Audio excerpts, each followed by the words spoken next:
everybody, and welcome to this week's video. Now I'm actually out. I don't know if you can see I've got the dog with me this morning, so I'm not doing any photography this morning, but as I said to people before, when I come out with the dog, it's really a bit of a reconnaissance mission to see what's going on. And actually the reason I'm recording this now is that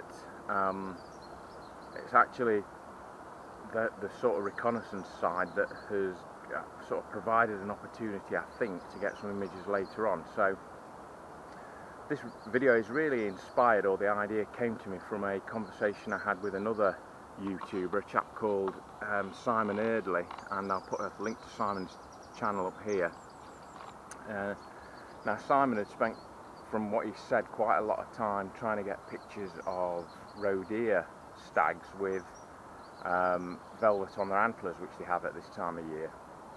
And I made a comment on his video that I'd quite happily swap him some roe deer images for some of his buzzard images, because I have real difficulty with buzzards and I don't seem to have a lot of difficulty with roe deer. And it just so happens that I think an opportunity has sort of presented itself to get some images of hopefully a roe deer stag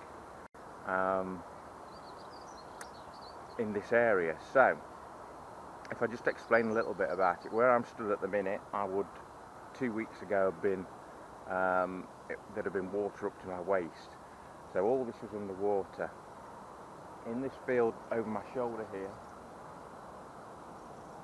that one just there, and I'll put a map of that up if I can to show you that area. That was the only field that wasn't underwater, and it had sheep in it feeding on beet.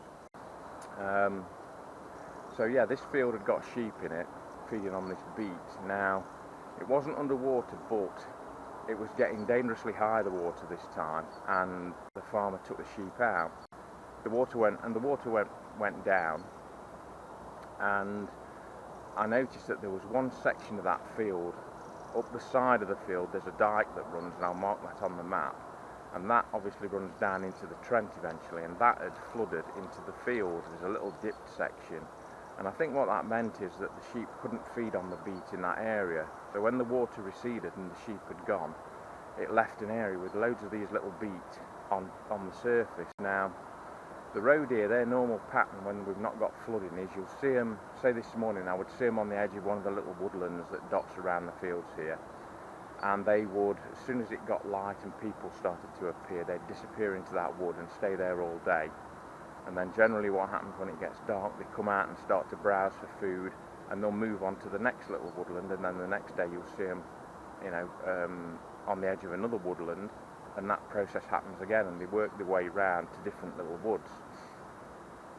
Since these beet have been on the surface there, I've noticed that the roe deer seem to be sticking in that area, and like this morning, they're there again this morning, but they will disappear, I think, into the old gravel quarry. But then this evening they'll be back out and where those beet are again. I've seen them lying down there as well. So as I say, I think that's provided an opportunity to have a little bit of certainty that the deer are going to be in that position. So what I'm going to do tomorrow evening, I think the weather's going to be favourable, the wind's going to be in the right direction, not to blow my scent onto them. I'm going to make my way into that field, try and get round. It probably involves some crawling. I'm going to try and bring the vlogging camera with me and see if I can get some pictures of this, particularly this roe deer stag. So hopefully that's going to work. Hopefully the only things that possibly can go wrong is A, the deer won't be there, and the reason the deer might not be there is if the farmer decides to plough that field. So I'm hoping that he's not going to do that. It's still quite damp out here, so I'm hoping that he's going to hold off for another few weeks before he ploughs it and puts some crop in there. But anyway, that's the plan. I'll see you hopefully tomorrow afternoon, and hopefully we'll get some roe deer images. Good afternoon, everybody. As promised, this is the following day from when I recorded the bit when I was out with the dog, if that makes sense. I'll mark on the map actually where I've come to at the minute, and hopefully the audio is a lot better today. It's not nowhere near as windy, but I am near the A1, very near the A1 actually, so I'm hoping that's not too distracting for you. In fact, I'll turn you around so you can see actually the A1 and where I am.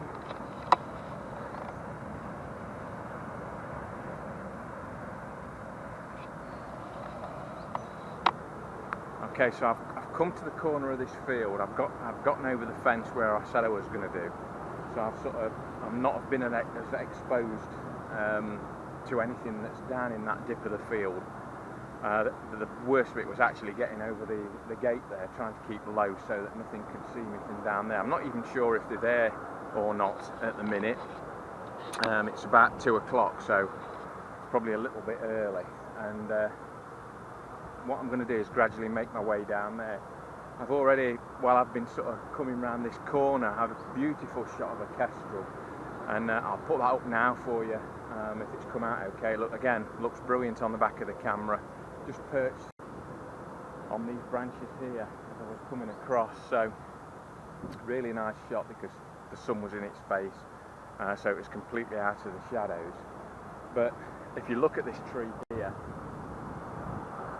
that's the edge of the field. Where the deer normally are is right down on that far corner. So what I'm going to do is sort of double over as much as I can to get a bit further round, and then eventually it'll be a bit of a crawling job. But I do know we've got quite a lot of hares around as well at the minute. So what I might do, because it's still quite early, the sun's still quite high, is I might stop about halfway down and before I start crawling anywhere and see if we get any hares come across. So anyway, that's the plan. But yeah, we'll see what we can do, and I'll catch up with you a little bit later. I think I'm going to make a move and try. As I said I was going to do, I've come about halfway down. I'm just going to wait here for a while to see if we get any hares racing across. There are probably about 7 or 8 I've seen recently, which is the most we've had for quite a long time. And I know they do sort of go in that field and this field, and sometimes they actually come out of this verge here. Now, I don't know whether I explained yesterday, but just the other side of these trees here, there's a dike which runs down into the River Trent. And some people might be saying, well, you know the deer are on that corner, why? And even if they're not there, why don't you just go down and get into a position to take some pictures? The problem I've got is I'm not sure where those deer are coming out to that position. They're certainly not going to be walking across this field, so they're probably going to come from the quarry, which is over the other side and the other side of this dike. And there are various places where they can come across. Now, my thinking is that they're not going to come across up here, because there's although this quarry bit here isn't used, the access road to the main quarry that they're using now is in this section, so you've got lorries coming through and people around. So I think they'll probably be in the denser stuff down near there's a couple of old gravel quarries, lakes down here that are surrounded by willow and stuff. My thinking is they're probably somewhere like that, and then they'll come across from there and hop across here, jump across this dike, and then get to where that food source is. So I don't want to get too close just in case I'm wrong and they come up behind me or whatever. Plus, with this change in wind direction, it's quite useful because I'm down in a dip here. The wind is basically blipping across the top of this field here and just shooting over the top of me when I'm laid down, so that's not too bad. And I think if they do come up out quite close to where that food source is, if they do hop across that dike there, then any scent from me is going to be too far this way. It's only if they're sort of behind me here that I'm going to have a problem, which I don't think they will be, as I say, because of the quarry entrance. So I'm going to stick it out here for a bit, see if we get any hares or anything, see if I see any movement down there. And then as the afternoon wears on, I'll just make my way gradually down there. I think from here on in, I think we'll start with a sort of bent double, sort of crouch position to get round the edge of this field, and then eventually it'll be into a crawl. The big problem at the minute, and I'll show you, is these little blighters. Thousands of these tiny nettles, which in my opinion have got really hot feet compared to when they're bigger. So yeah, it's going to be some nettled elbows and knees, I think, on the way down here, but hopefully it'll be worthwhile, and we'll see if we can get that shot of a roe deer buck with some nice velvet antlers. But yeah, that's basically it, and that's going to be my next couple of hours. I'll gradually make my way down, see if I get some hares, and if not, you know, we'll hopefully get the deer. I think I'm going to make a move and try and get a little bit further down in a minute. I don't know whether you can see on camera, but it's interesting, when sort of got here at 2 o'clock, the light was pretty harsh, but I can tell now it's nearly 3 o'clock. There's just the quality of the light started to change. It started to get a more golden look to it, even at this early stage, because it's still very early spring, if you like, or still winter. But yeah, the quality of the light started to change, and it started to look quite nice. So I really want to get down into position down there a little bit further, just for this nice light. I'm going to give it another 10 minutes, and then I'm going to head off down, I think. So I'll catch you then. Right, what I think I'm going to do is, I think I'm just going to go for a little bit of a crawl over this little rise, and I'll just turn you around so you can see it where I am. There you go. I think just over the top of here, I think potentially that's where those 2 hares are. So I think it might be worthwhile just leaving everything here. I'm going to leave the vlogging camera here as well, and just take the beanbag and the camera, and just see if I can go for a bit of a crawl over this rise to see if the hare are there. I'll leave this camera here running, and see if there's anything around.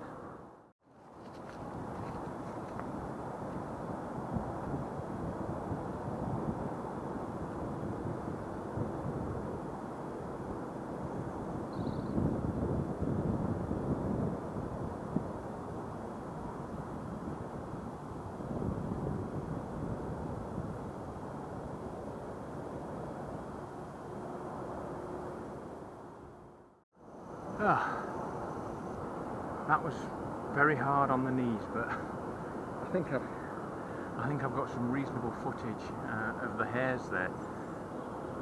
The 2 were over the top, but they were about 200 metres into the centre of the field. So as soon as I got over this rise, it was a case of crawling all the way and getting as close to them as I could. And they were asleep for a start, and actually I was helped by, there was somebody walking down the main path where the hedge is over there, and I think they were sort of watching them, which meant that I sort of could crawl.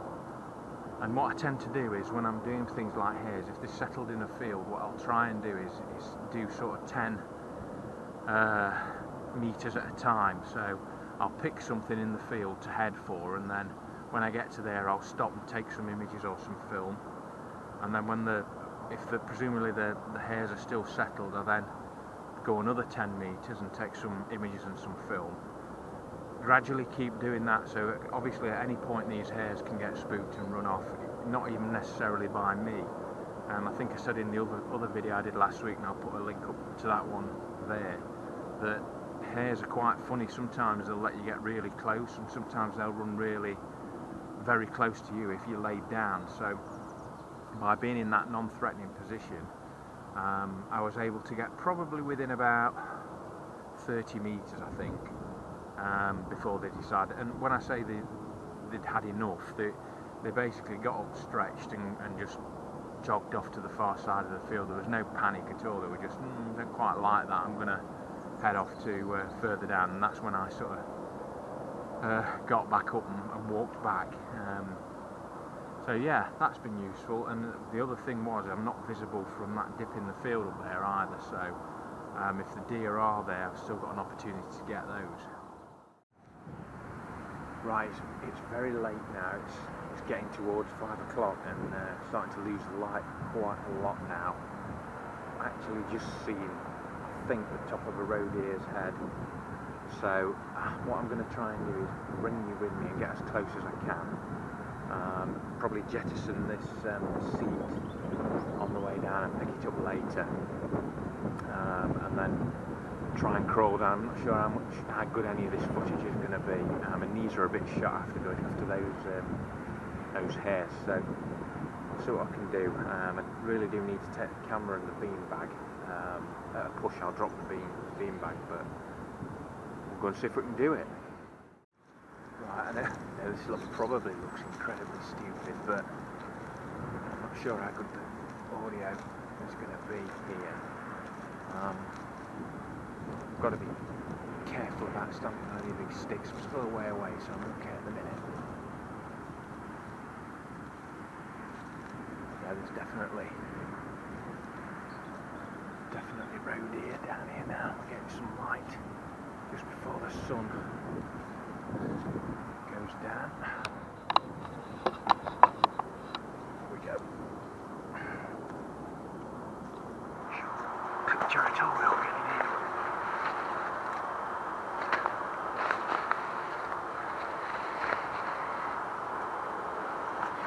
Okay. I've got some sort of system that semi-works.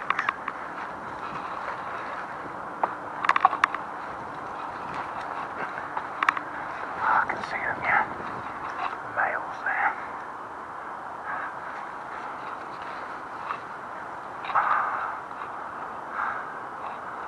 Wait a minute. Bloody light's gone again. Okay. I'm going to get a little bit further. I think I'm going to stop shooting.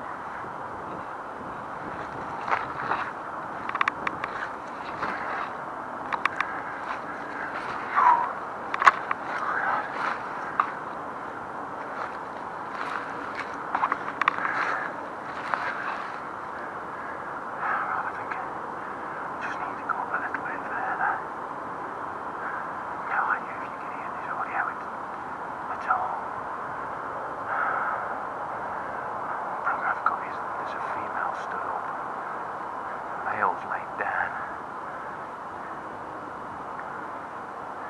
She's just shown a little bit of, as if she knows there's something over it, so I've got to be careful now.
Walking back across in front of him. I'm going to see if I can get a little bit higher up that way just to get some of this banking out of the way.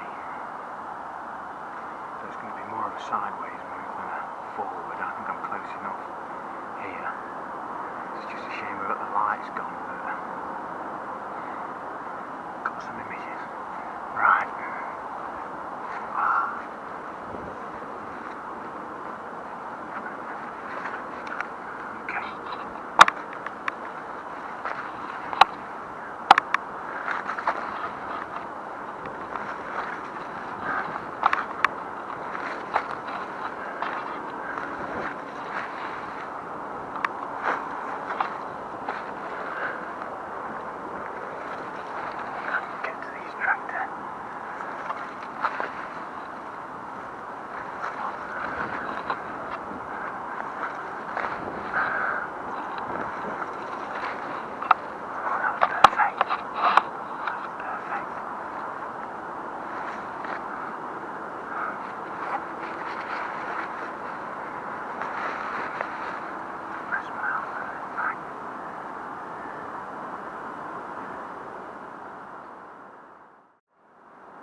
It's terrible. It's obviously aware that something's not quite right.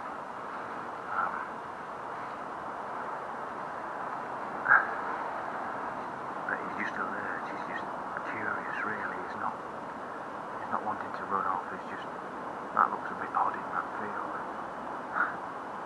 Oh, this makes it worth it. Brilliant.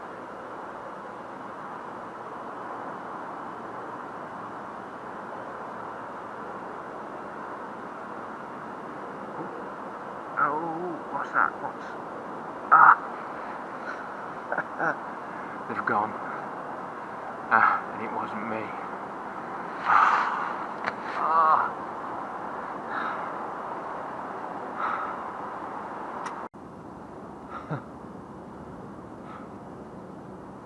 There's a fisherman's car just come back up, and the guy who's been fishing normally parks his car right where he fishes, but because we've had so much water, he's not taking his car up the banking anymore, so he's parked it right down here, and he must have come back to his car, and all of a sudden they were really alert, and then he's banged his car door and got in and started driving this way back up the path, and they've scattered into the quarry.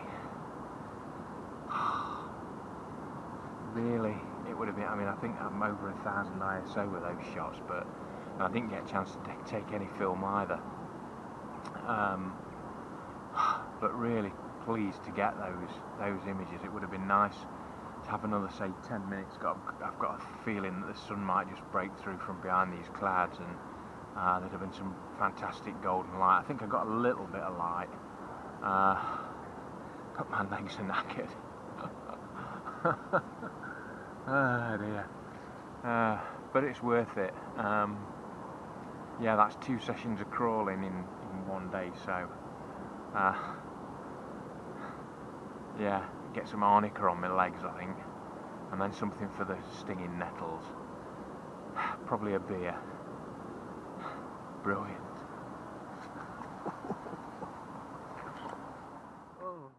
Right, I thought it was appropriate to end the video where I started it yesterday morning, when I was out walking with the dog. I am absolutely shattered. It really does put your body through it, that crawling, but it's one of my favourite forms of photography, I have to admit, to get images like that and getting into a position to get those images. When it works, it's really brilliant, and I hope you like the images. Which I'll put, the ones I haven't shown you, I'll put at the end of this video. As always, if you've enjoyed this video, then please give it a thumbs up. For those of you that haven't subscribed to the channel yet, I'd be really grateful if you'd subscribe. It really does help the channel to grow. And I will see you next week for another video. I'm not sure what I'm doing. I think we're still going to be under lockdown, so probably something close to home. Yeah, and we'll see what we can find. But yeah, really enjoyable couple of hours, and I need a beer. See you next week.